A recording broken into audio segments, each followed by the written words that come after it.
Zlatan Ibrahimovic umumkan pensiun. Benzema dilempar skuad seusai laga terakhir.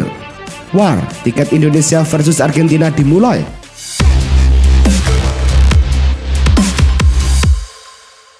Halo Soccer Mania, kembali lagi di Blessing Soccer News. Kali ini kami sudah siapkan berita-berita terbaru seputar dunia sepak bola. Tentunya untuk kalian semua, selamat menyaksikan.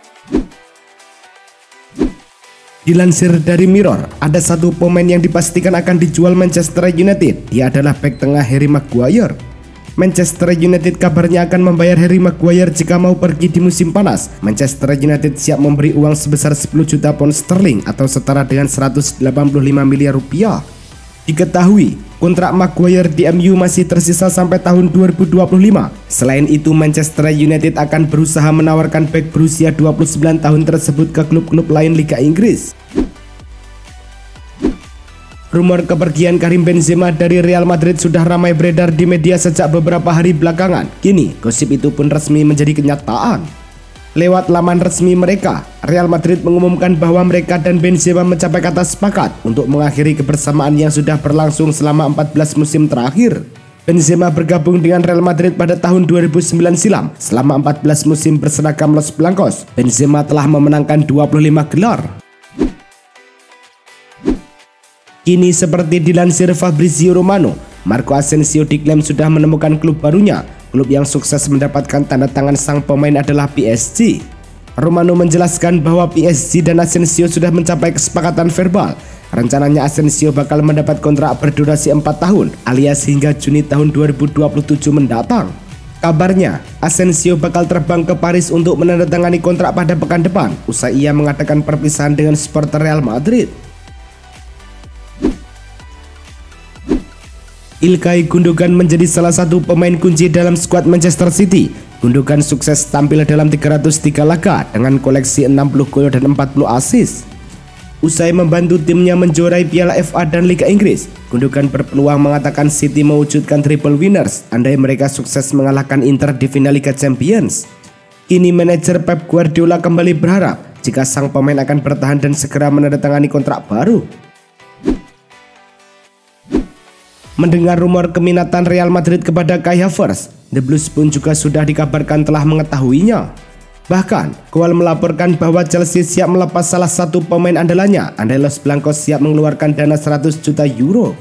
Patokan harga yang diberikan tim ibu kota Inggris tentu saja terdengar besar lantaran Madrid sebelumnya sempat bersedia mengeluarkan dana 75 juta euro untuk Havertz. Dengan hal itu, mereka mungkin akan mempertimbangkan terlebih dahulu. Inter memetik kemenangan 1-0 atas Torino di pekan terakhir Serie A. Inter menang berkat gol Marcelo Brozovic. Ini jadi kemenangan ke-11 Inter dalam 12 pertandingan terakhir di semua kompetisi. Dalam laju tersebut, Nerazzurri memastikan finish di 4 besar Liga Italia dan memenangi Coppa Italia. Rangkaian hasil positif itu diakui Simone Inzaghi turut mendongkrak rasa percaya diri Inter. Ini jadi bekal Inter untuk menghadapi Manchester City di final Liga Champions pada Minggu 11 Juni dini hari waktu Indonesia Barat. Menurut transfer guru Fabrizio Romano, jurnalis Italia itu menyebut Benzema akan segera bergabung dengan Al Ittihad. Sang pemain kabarnya akan diundang ke Arab Saudi pekan depan. Kepindahan Karim Benzema ke Al Ittihad juga dikabarkan bakal rampung pekan depan. Sementara menurut media milik pemerintah Arab Saudi Al Ikhbariyah, kesepakatan telah tercapai antara Benzema dengan Al Ittihad. Perwakilan Al Ittihad kabarnya juga sudah ke Madrid untuk menyelesaikan transfer yang disebut menjadi rekor itu. Demikian dilaporkan Reuters. Chelsea siap melakukan segala cara agar mendapatkan kiper Inter Milan Andre Onana di bursa transfer musim panas tahun 2023 mendatang. Supaya tak kehilangan Onana, Chelsea siap mencarikan pengganti dengan mengajak Inter Milan tukar guling antara kiper asal Kamerun itu dengan Edouard Mendy plus sejumlah cash. Hanya saja, Inter Milan mungkin kurang diuntungkan karena usia Edouard Mendy yang 4 tahun lebih tua daripada Andre Onana. Satu ajang yang kini menjadi sorotan adalah kualifikasi Piala Asia U23. Timnas Indonesia U23 memang bakal berkiprah di ajang ini di tengah gelaran Liga 1.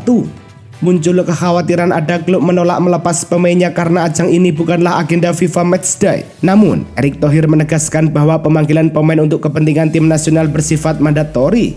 Bahkan, Andai ada klub menolak melepas pemain untuk pemanggilan tim nasional, dia siap ikut turun tangan mengatasinya. Penjaga gawang Sampdoria Emil Audero Mulyadi kembali santer dikabarkan tertarik untuk dinaturalisasi agar bisa membela timnas Indonesia. Rumor ini mencuat setelah Audero diketahui mengikuti alias memfollow akun Instagram Ketua Umum PSSI Erick Thohir. Sebaliknya, Erick Thohir juga mengikuti akun Audero. Erick Thohir punya peluang untuk menggoda kembali Emil Audero agar mau dinaturalisasi. Apalagi ex-presiden Inter Milan itu punya koneksi yang luas dan lobi-lobi tingkat tinggi yang baik. Kylian Mbappe masih terikat kontrak di PSG sampai musim panas tahun 2024. Ia punya opsi perpanjangan setahun sampai tahun 2025. Opsi perpanjangan itu setidaknya harus diteken sebelum Juli agar Mbappe tak bisa pergi dengan status bebas transfer tahun depan. Saat ini, rumor penyerang Prancis itu akan cabut sudah menguat. Terlepas dengan beberapa rumor transfernya, Kylian Mbappe menegaskan masih akan di PSG musim depan. Ia merasa puas dengan PSG yang disebut-sebut membayarnya 100 juta euro per tahun. Atletico Madrid berencana membangun apa yang telah mereka capai di musim depan dan termasuk memperkuat kedalaman skuad secara efektif di bursa transfer, dan mereka telah dikaitkan dengan beberapa pemain. Meski demikian, pelatih Diego Simeone mengonfirmasi bahwa Atletico Madrid tidak akan terlalu aktif di bursa musim panas ini. Atletico Madrid ingin lebih cerdas di bursa musim panas ini dan mereka merasa bahwa perubahan besar-besaran tidak perlu dilakukan menjelang musim depan. Ada 4 pemain yang sudah dilepas Real Madrid. Mereka adalah Eden Hazard, Mariano Diaz, Marco Asensio, dan yang paling anyar Karim Benzema. Ditinggal 4 pemain akan berdampak pada kekuatan tim musim depan dan hampir dipastikan Madrid akan belanja jor-joran di bursa transfer musim panas. Perginya para pemain ini rupanya tidak membuat Ancelotti panik. Ia tetap tenang dan yakin Los Blancos akan tetap kompetitif musim depan. Namun ia mengakui akan ada perbedaan besar. Eden Hazard menjadi agen bebas di bursa transfer setelah Real Madrid dan dirinya sepakat untuk mengakhiri kontrak lebih awal. Situasi Hazard yang tengah menganggur itu bisa dimanfaatkan juga oleh AC Milan. Hanya saja Hazard harus mau gajinya dipotong secara signifikan jika ingin membela klub di Liga Italia. Rossoneri pastinya merupakan salah satu tim yang bisa dibilang terdepan dalam mengamankan jasa pria berusia 32 tahun itu. Pasalnya AC Milan mereka memegang tiket Liga Champions. Sebelum pertandingan PSG versus Clermont Foot, beberapa supporter PSG mencemooh nama Messi ketika diumumkan lewat pengeras suara di stadion. Hubungan La Pulga dengan supporter PSG memang memburuk jelang berakhirnya musim ini. Seusai pertandingan, skuad PSG memutari lapangan untuk merayakan gelar juara Ligue 1 yang mereka raih. Namun Messi memilih untuk tak mengikutinya. Messi lebih memilih ngeloyor pergi dan masuk ke ruang ganti. Tindakan Messi ini pun kemudian diikuti oleh rekan setimnya Neymar. Celta Vigo versus Barcelona tersaji di Balai Dos pada laga pekan terakhir La Liga. Sibuk menyerang, El Barça justru harus kecolongan di menit ke-41 melalui Gabriel Veiga. Celta bikin kedua di laga ini pada menit ke-65. Umpan silang Carlos Perez dari sisi kanan bisa ditanduk Gabriel Veiga menjadi gol. Barcelona berusaha mengejar ketertinggalan 2 gol di sisa laga. Upaya itu membuahkan 1 gol di menit ke-80. Umpan silang dari sisi kanan menemui kepala Ansu Fati. Celta bisa mempertahankan keunggulan 2-1 hingga laga tuntas. Bermain di Estadio de la Ceramica, Villarreal memimpin lebih dulu di menit ke-9. Nicolas Jackson berhasil membobol gawang Ivo Garbic. Namun keunggulan itu tak bertahan lama. Atletico berhasil menyamakan kedudukan lewat Angel Correa di menit ke-18. Atletico Madrid berbalik memimpin di menit ke-56. Lagi-lagi gol ini tercipta berkat kerjasama api antara Griezmann dan Correa. Lewat serangan balik Jorge Pascual di menit ke-85, berhasil membobol gawang Atletico dengan tembakan kaki kanan. Skor 2-2 bertahan hingga usai. Real Madrid versus Athletic Bilbao berlangsung di Santiago Bernabeu. Kedua tim bermain imbang tanpa gol di babak pertama. Bilbao mengejutkan Real Madrid di awal babak kedua. Oihan Sunset mencetak gol di menit ke-48 dari jarak dekat. Bola tembakan keduanya gagal dibendung Courtois. Madrid bangkit menekan untuk berusaha mencari gol penyeimbang. Gol didapat lewat titik putih yang dieksekusi Karim Benzema. Skor pun berubah 1-1 sampai laga tuntas tak ada gol tambahan. Bermain di Stadion Diego Armando Maradona, Napoli berhasil memecah kebuntuan di menit ke-64 usai dihadiahi penalti. Osimhen sendiri yang maju sebagai penendang dan berhasil menaklukkan Turk. Napoli kembali menggandakan keunggulan di menit ke-85. Giovanni Simeone mencatatkan namanya di papan skor lewat tembakan jarak jauh. Hingga pertandingan berakhir skor 2-0. Dengan hasil ini Napoli finish di puncak klasemen 2022-2023 dengan raihan 90 poin. Udinese versus Juventus berlangsung di Stadion Friuli Senin dini hari waktu Indonesia Barat. Kedua tim bermain imbang tanpa gol di babak pertama. Juventus akhirnya bisa mencetak gol di menit ke-68. Chiesa mendapat ruang di kotak penalti dan tembakan dilepaskan untuk merobek gawang Udinese. 1-0 Juventus memimpin. Tak ada gol tambahan sampai laga tuntas. Skor 1-0 bertahan untuk kemenangan Juventus. Mereka finish di posisi ke-7 dengan 62 poin. Milan menjamu Hellas Verona pada laga pekan terakhir Liga Italia di San Siro. Milan unggul 1-0 pada menit ke-47 melalui eksekusi penalti dari Olivier Giroud. Verona yang lebih banyak tertekan justru bisa mencuri gol di menit ke-72. Marco Faraoni bisa menanduk bola untuk membobol gawang Milan. Milan yang memburu gol dan usaha mereka membuahkan menjelang laga tuntas. Rafael Leao beraksi mencetak gol cantik. Leao kembali mencetak gol menjelang laga berakhir. Ia bisa mengelabuhi bek Verona lalu mencetak gol pada menit ke-92. Milan memenangi laga dengan skor 3-1.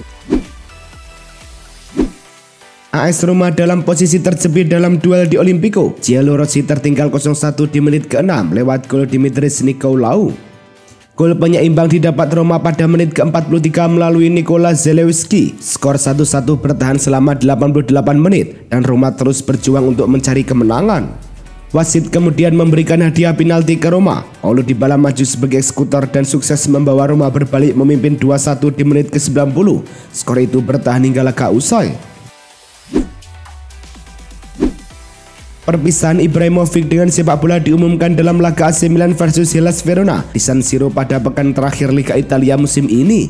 Penampilan Ibra ada selepas laga. Ia memberikan pidatonya. Dalam pidato itu pria berusia 41 tahun tersebut mengucapkan selamat tinggal dengan sepak bola. Zlatan berhasil mencetak gol di setiap musim yang ia mainkan sejak 1999 sampai 2023. Total Ibrahimovic mencatatkan 988 pertandingan, 573 gol, dan meraih total 32 trofi.